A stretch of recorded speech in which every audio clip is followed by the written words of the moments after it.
Hey, welcome back. As you can see, we have had a bumper edition of a show. We're still talking bumper to bumper. This is the transfer window, Mpho. Pieces are moving. Let's start here.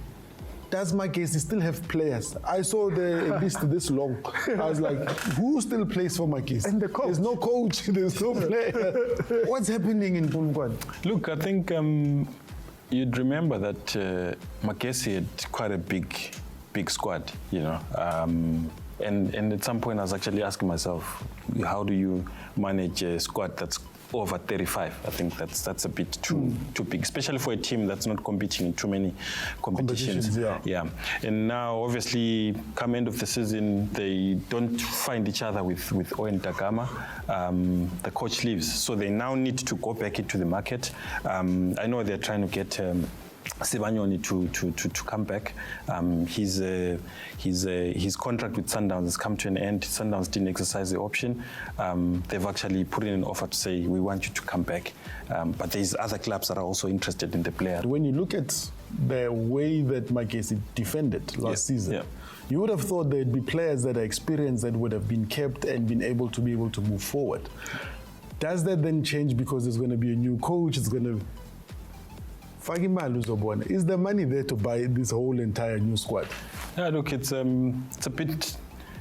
It's too expensive to sign players in the PSL. Hence, you've got only the big teams like Sundowns, Pirates, Chiefs. Sekhukhune as well, they do spend on signing. Stellenbosch as well.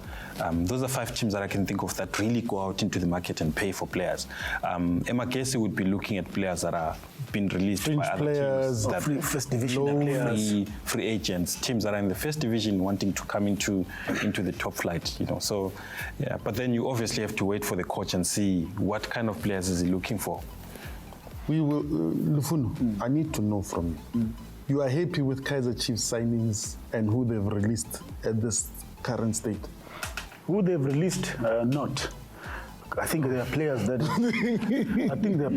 still have to go at Kaizer Chiefs. They are there. They've been there for a longest time. They haven't really contributed a lot, and I still feel that the goalkeeping position needs to be addressed. We had 3 goalkeepers that were all played last season. All of them were bad. To be honest, and my view is that you cannot have a foreign goalkeeper that is not playing at Kaizer Chiefs. So you have to make a very decisive decision there. If you are you saying you need a foreign spot? Because of course, you need to utilize it better for the team. You cannot have a foreigner that it doesn't matter if it's a goalkeeper, a striker, or a midfielder. He cannot sit on the bench. You cannot bring a foreigner that is not better than what you have in this country. So he must open up that space. You must let him go and create a spot for quality. Is there anybody in mind that you think of, international player? In terms of what, goalkeeping? No, any. The goalkeeping department is still key. Remember, you need to have a spine, Mpho. Your team, if you want to have a good team, you must have a spine. And the goalkeeping department is one key position that really makes the team to play and go forward. And he needs to save goals and save the team in other games where the defenders are not switched on and win you games. So for me, Chiefs must spend. If it was me, I was going to go and get the goalkeeper in Yanga. But listen, Mpho, you've paid millions of rent for this young goalkeeper in international for Rwanda. After one season, you release him. The same board that releases the funds is going to say to you, but how? You paid millions of rent just a year ago. Now you want to release this player because no one is going to pay. He hasn't played much to be able to even his stock. But talking of international sports, when the season started, even when Tanzania's here, we saw Feitoto doing signs and everything else. But I'm seeing there's a Chisel, there's everybody. There are more midfielders at Chiefs. Is there still room for Feitoto to come? I know the coach Nabi may have liked him or likes him. Yeah. But with the buying that you've got, because if you look at that midfield of Chiefs, they can have a team by themselves. But the people that needs to live there, they need to open space. As I said to you, has Castillo, besides the injury, has he really contributed a lot to say that you can keep him? For me, you should have not kept. So him. you could have get somebody better, or somebody that you feel that he can contribute. Because Kaizer Chiefs, what it needs now, it needs goals. It needs a midfield that can also bring goals in that team. A person that is even more creative. For me, I still feel that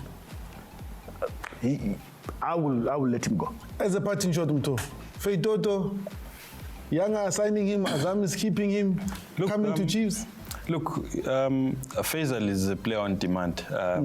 Young Africans are speaking to him, Simba are speaking to him, but obviously because of the rivalry between the two clubs, it does look like young Africans would be in pole position to get him. But the player really wanted to go to Kaizer Chiefs, but there's not been any movement. But Kaizer Chiefs have just inquired, are you available?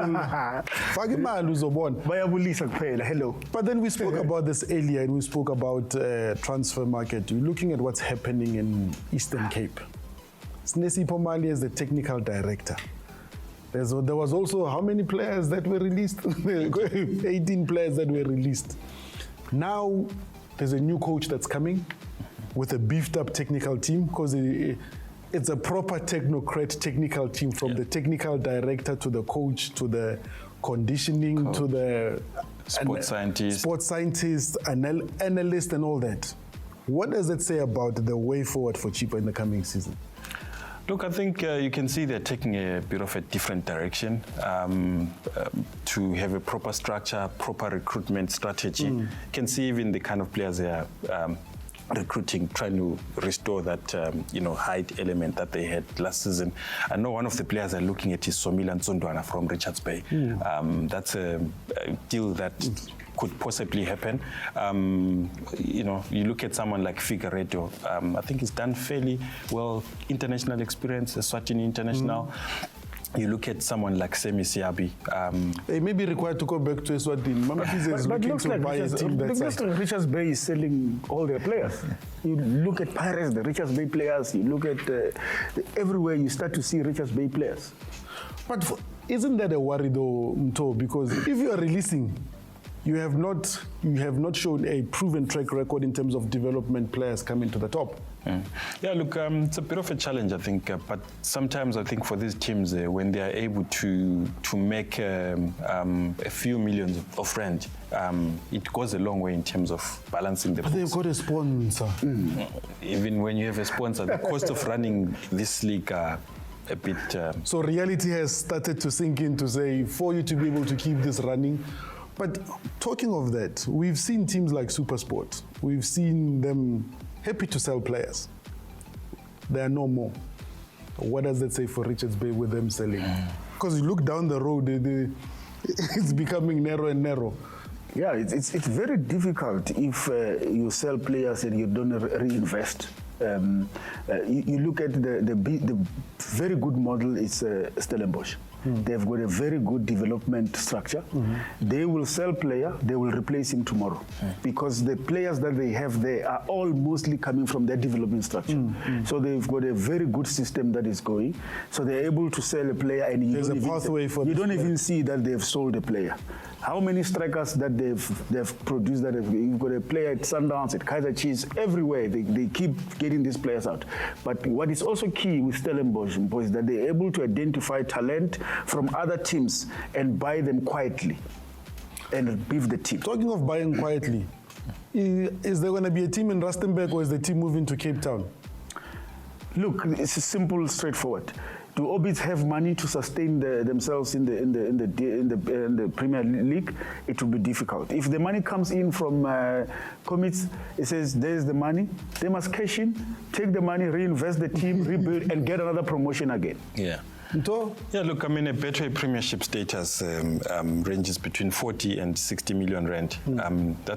That's good money to take and reinvest in the team, because for a team in Rustenburg, if you start thinking of the travel that they will do, you travel more than anybody else. It's a lot of traveling. Because there's nobody you play next to that cuts your cost. When I look at their squad and speaking to the coach just after they gained promotion, he said, "We've already signed for the Betway Premiership." And I looked at this, I was like, "No way! This squad is not strong enough to go and hold its fort in the So that's a story that you're watching for us, Mpho. You'll come back and update us. Absolutely. Teams may be for sale. Others, bayangena, bayapuma.